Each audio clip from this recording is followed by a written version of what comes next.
Now, this is a view of reactors that have melted down. You see how everything is destroyed, and apparently they're starting to Photoshop this now so that any of the images that we're getting is being doctored so that the world won't know what actually is going on with this meltdown. But it's such a devastating thing for the world that we have to address the problem, and there is a solution for it, and I'll tell you how to do it. And we was on Blog Talk Radio last night with some lovely people, and we're going to be talking on the radio, and we've been offered a spot ourselves. So what I want to do is I'll just draw the Earth, and then I'll explain how to fix the problem. So let's see here.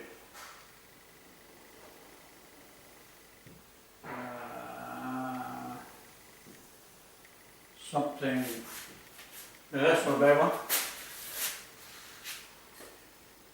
Now,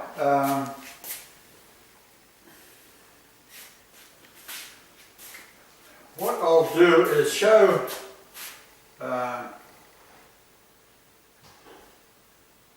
Australia has the largest iron ore deposit in the world.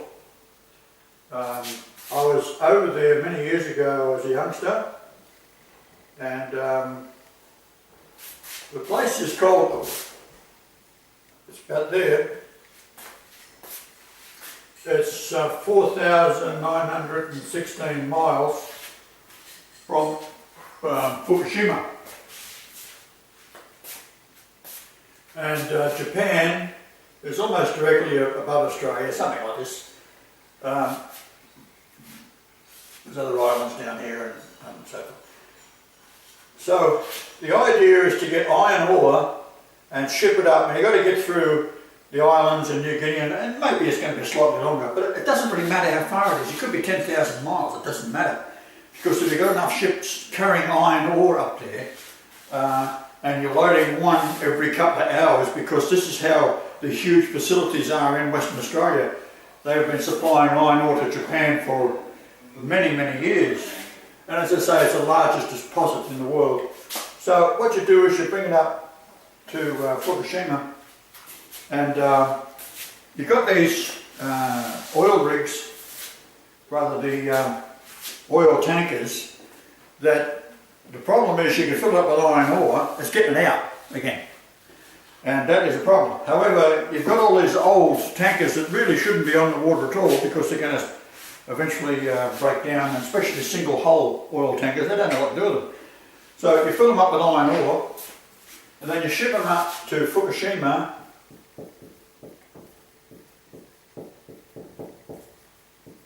right? And this is called Dampier in West Australia. Alright? So you're looking at roughly the width of Mars from there to there. And there's always a synchronicity to this thing, because we were talking about Mars the other day, right? So what you do is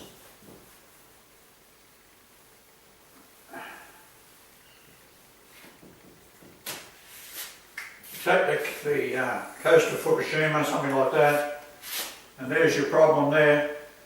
So you take your tankers, and the old ones that you can't get the iron ore out of, right? You fill them up to the gunnels, and you start parking them off Fukushima, like so, right? You stack them up. So it doesn't matter how many you need, even if you've got to go out. The point is, the Earth's doomed if you don't do it. So even if it costs you $1 trillion and have Korea building boats constantly, big barges that you've got to pull with tugs, it doesn't matter. Fill them up with iron ore. Build special ships if you have to that will go there and the bottom will open up and all the iron will drop out. If that is not done, the world is toast. Right? So let's say you keep on doing that, keep on doing that. Now, where the plant is, you've got your 4 reactors that have experienced meltdown. Up here, you've got the mountains and you've got an aquifer. Now, the aquifer is delivering like 400 tonnes of water or maybe more underneath the reactor. And of course, these Japanese are pouring all of the water into the reactor to keep them cool, because this is what you've got to do. But you can use that to your advantage. How do we do that? Well, first off, you've got to divert this away here, and depending on the soil type and how much rock there is, blast it out if you have to, and you divert the water away and out that way and out that way, right? On either side, doesn't matter, whatever it is, whatever it takes, even if it's got to go down that way, doesn't matter, get rid of it, because you don't want it flowing underneath. So when it is now dried up to a reasonable level, and depending on, you've got your reactors like so, something like that, and you've got very close to the shoreline, and then you've got the ocean. So you take these ships and you sink them. Whatever it is, you might need 2 or 3, big ones, small ones, whatever. Maybe you've got to go about 2 miles of ship, which is not much. When they ship these days, one of those big ships, they're something like 1,000 feet long, so they're roughly a little under a quarter of a mile long, and they're 300 feet wide and 100 metres wide. They're gigantic, these things. So they're oil tankers. You fill them up. Then you scuttle them. Right? You can scuttle a big boat just by putting explosive underneath and blow a hole in it, and the thing will sink in a couple of hours. That's not a problem. So it sinks down to the bottom of the ocean. So there we go. Then you bring in thousands of helicopters if you have to, or some other way of doing it that will have a, if you look at any of the big refineries that have iron ore and this type of thing, quite often they'll lift them with a magnetic thing that you can drop down with cranes, or you can lift up with helicopters and etc. Or you can just shove it into scoops and take 2 or 3 tons. A big Sikorsky helicopter lifts 7 tons and maybe more. They've got a Russian one that's about 50 tons. And you can then start dumping from above all this iron ore. Now, the iron ore that's in West Australia, they've already got the crushing facilities there, and it's about 65 to 70% iron ore itself. In fact, when I was there, you could take a piece of it and put an arc, a welding rod, onto and draw an arc and weld on it. I mean, you don't do an weld, but it just shows you the conductivity of the rock straight out the side of the mountain. And when you fly over it, it's blue because of the iron ore that's in the actual mountain itself. So what they do is they have an open cut. So they blast all that off and the rubble, and then they scoop it up with these big shovels. It's called a B&H shovel. They're gigantic things. They're big enough to put a house in. And they'll lift up 50, 60, 100 tons of a piece. They're gigantic. So that's how that works. So it's no problem. The railhead is about 179 miles from the actual ore deposit to Dampier. And the trains they have there are 3 to 4 times as large as the locomotives you might see running around in your normal driving around the cities. You see a big diesel electric locomotive. And these things were built in specially built to, they're gigantic. And I'll put 4 and then 200 or 300 carriages, and then another 4 and 200 or 300 carriages, and they take this huge amount of iron ore down to Dampier and then crush it. The train comes in, and this big thing grabs the entire Osborough. Let's say you bring the locos in like that, and it sits on a deal like that, and this lifts it up and tips it into the conveyor system, which takes into this gigantic crushers, and they crush it all up. So you can end up with the size of rocks this big or whatever you like, whatever the company that you're selling it to in Japan whatever they require for doing the smelting to get the iron ore out. So pig iron is back to what it is. Alright, so what happens then, you've got the mountains back up here, you've made a trough, you've got rid of the water flowing down off the mountains, get rid of that, so this becomes dry. Right? So then you build a mountain of iron ore over the 2 of them, 3 of them, 4 of them, whatever the target is, and then you stop the water. You don't want the water anymore.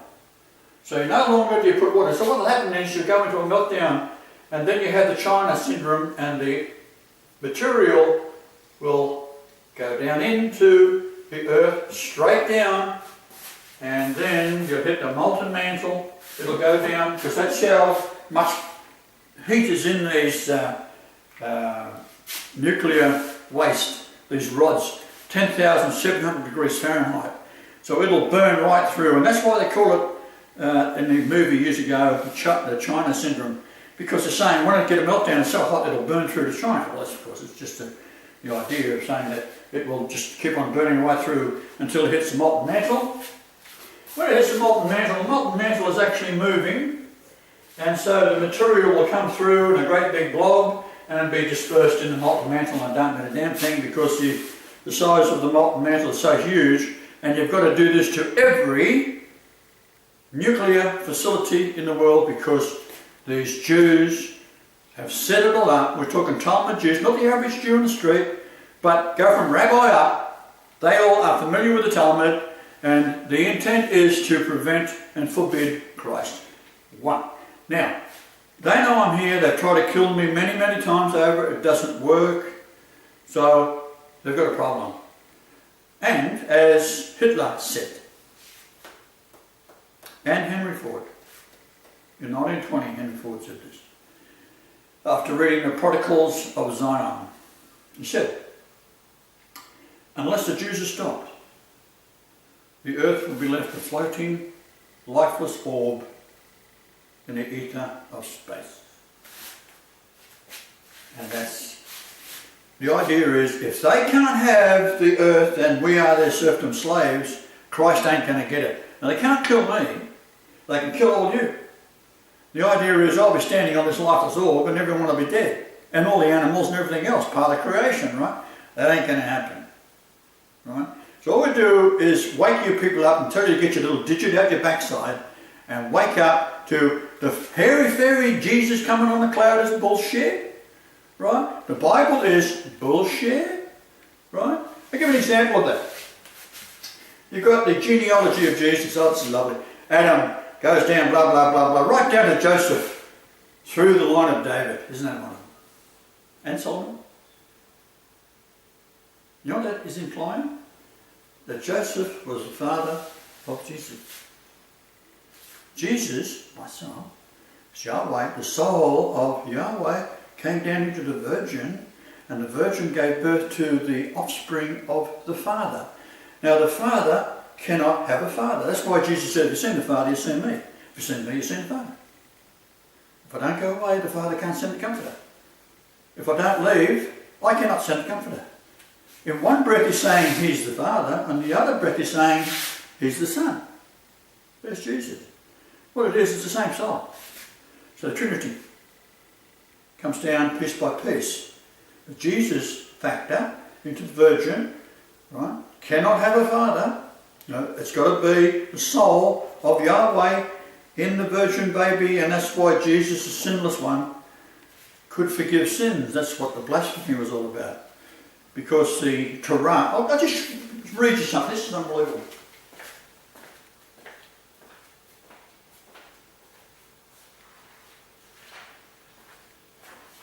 This is supposed to be the Lord talking to Moses.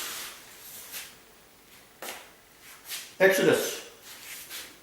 Then Zipporah, this is the wife of Moses, took a sharp stone and cut off the foreskin of her son and cast it at his feet and said, surely a bloody husbandman you are thou to me. Like, that's stupid to start with. Leviticus 22. Again, thou shalt say to the children of Israel, whosoever he be in the children of Israel of the strangers that sojourn in Israel, that giveth any of his seed unto Moloch, he shall surely be put to death. The people of this land shall stone him with stones. A man also, a woman has a familiar spirit, she'll be stoned as well. Bring forth, that's Leviticus 20:27, and we got 20:14. Bring forth him that hath cursed without the camp, and let him all that heard him by their hands upon his head, and let all the congregation stone him to death. Then it's in 16, and he that blasphemeth the name of the Lord, that's Lucifer, he shall surely be put to death. Now this thing is yapping to Moses, right? No one has seen God, no one talked, no one has heard God, no one talked. Moses wasn't talking to God. God wasn't talking to Moses. That's me. Didn't happen. I pick a number here, all right, Numbers 15:32. The Lord said unto Moses, the man shall be surely put to death, and all it goes on and on and on. A man picked up sticks on a Sabbath. All right, let this sink in. S-A-B-B-A-T-H.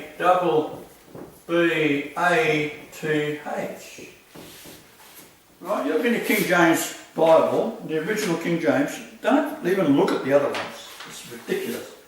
You want the original. It's like taking Shakespeare and saying, oh, I think I'll reprint Shakespeare and change it all. Like, can you imagine the hue and cry about that? But they did that with the King James Bible. Who was, the editor on it was Edward de Vere, who was William Shakespeare. Can you imagine that when you read in your book, just notice the word Sabbath. It's written with a lowercase s. Now Jesus said, I am the Sabbath. I am the Sabbath. Well, I'll prove that in a second how. So they put in a lowercase s. Not a capital S, a lowercase. So if you're going to write the word Lord, you use an uppercase, right? You write the word Jesus, an uppercase. But when it says Sabbath, and Jesus says, I am the Sabbath, it's in the book there, you can read it yourself. Why? The Sabbath is found 115 times in the King James Bible. And you know what that is?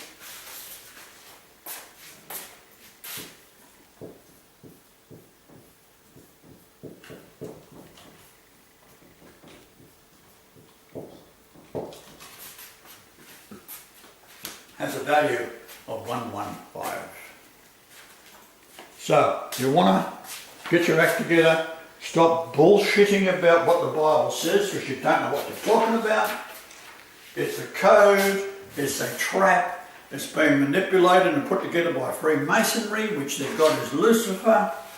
And King James, his mother was beheaded by the English, who were all Freemasons. Right? He was a Catholic. His mother was a Catholic. He was forced to become King of Scotland when he was less than 2 years of age, and educated by Freemasons after his mother had been chased out to France. She had married the French king prior to that, and she eventually married a Stuart. Her name was Stuart, right? So she married her cousin. This was quite common in the old days, where cousins married cousins.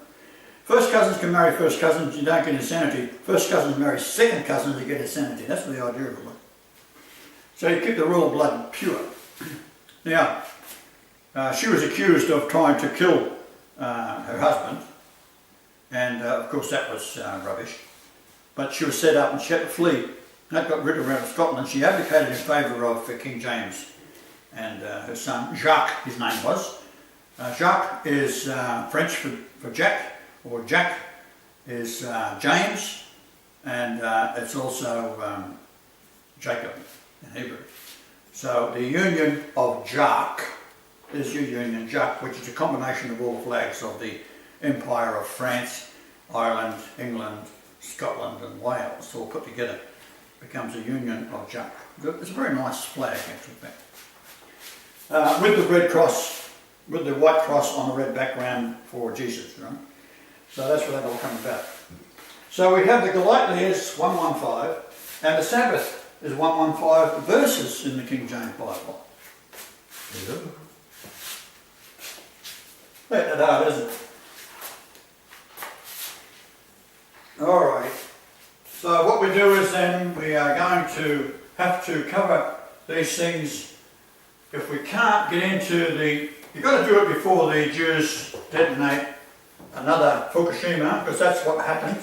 It was a meltdown caused by sabotage of Jewish or Israelite, and Assad put these, a camera about, I don't know, 3 metres high and so forth, inside of the reactors, and it was a camouflage for a nuclear device, and that's why the top of the reactor blew off, which then released all the radioactivity, and that's why at the same time as the Yanks dropped a atomic weapon, nuclear weapon, off the coast of, which you should have seen in the other upload I've done by now, and how all the numbers fit, and proves absolutely that it was intentional, because they can't help themselves. They've got to go by the numbers of the King James Bible. So it shows you that they dropped a nuclear device at the same time HAARP hit it, and that's all done by when you measure the radiation and so forth that HAARP gives off, and also whether there's any precursors to a earthquake. There's always a precursor. This didn't have any. That means it was a bomb, and that's why the Ronald Reagan aircraft carrier was in the area. It was too close, and they got the boat radiated. So what's that mean? The iron or the steel of the ship absorbs the radiation out of the water.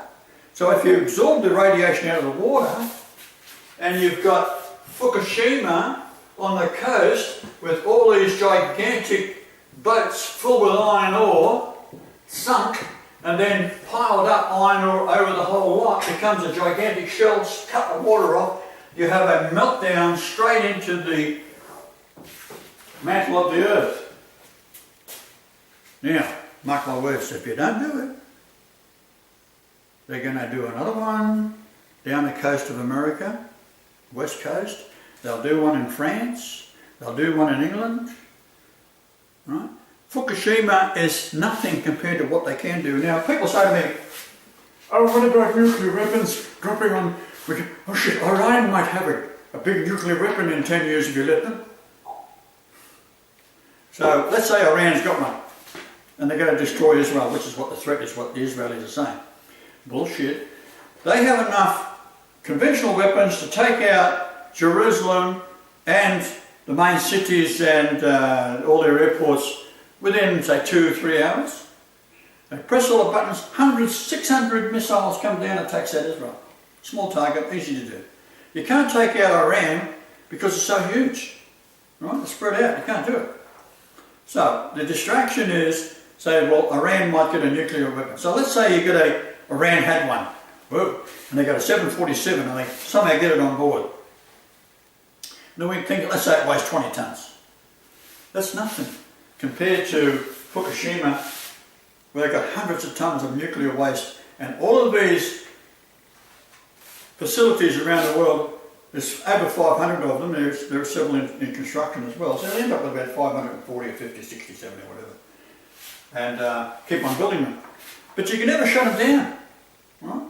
So the only way to do it is something like that. If you were going to build one, you'd build it with a big hole underneath it, so you can drop it into the bloody basement of and melt it down straight into the mantle if you wanted to do it. But why would you do that? You've got thorium, Thorium, 3 containers will give you, of sand, off the beach, right? That'll give you enough power to run the US for 12 months. The cost of it is so small, it doesn't matter. Now you can say, all right, that's even better than a nuclear reactor. It's easy and cheap to build. Why didn't they build those? They still meter it and sell it to you at exorbitant rates. They make more money if they use these, right? But that is not dangerous. They wanted something that's going to kill you off. Why? From 1943, when they knew I was here, because it's all written in the stars, it's all written in the measurements of the earth, and they knew where the royal family was, right? That's my family. And as soon as my brother was born, they had a bit of a look at him. No, 8.88 years later, Jesus, oh shit, on the date when the sunrise to moonrise was 888 minutes, that was an oh shit moment. He is here, right? So, they've been trying to kill me all these years. Don't work. Now they're packing the shit, so since they couldn't get rid of me, they're going to destroy the earth. And I'll be standing here alone, looking around, and everything's dead. And it's with something that your 5 senses can't detect. That's right. And they're killing you slowly. Alright, well that's basically what you have to do. All you people out there, you've got some very smart engineers out there. All you've got to do is give them the idea and they'll come up with a way of doing it. But I think I've already given you the idea. All I need now is chimpanzees. You can drive some of the equipment I need to load the boats with iron ore and then automatically have GPS computers take it to the spot and then sink the bloody thing. You don't even need a chimpanzee to do that, to make an automatic pilot. So anyhow, we'll give you a chance. Some of you chimpanzees here might want to do it. Cooperate.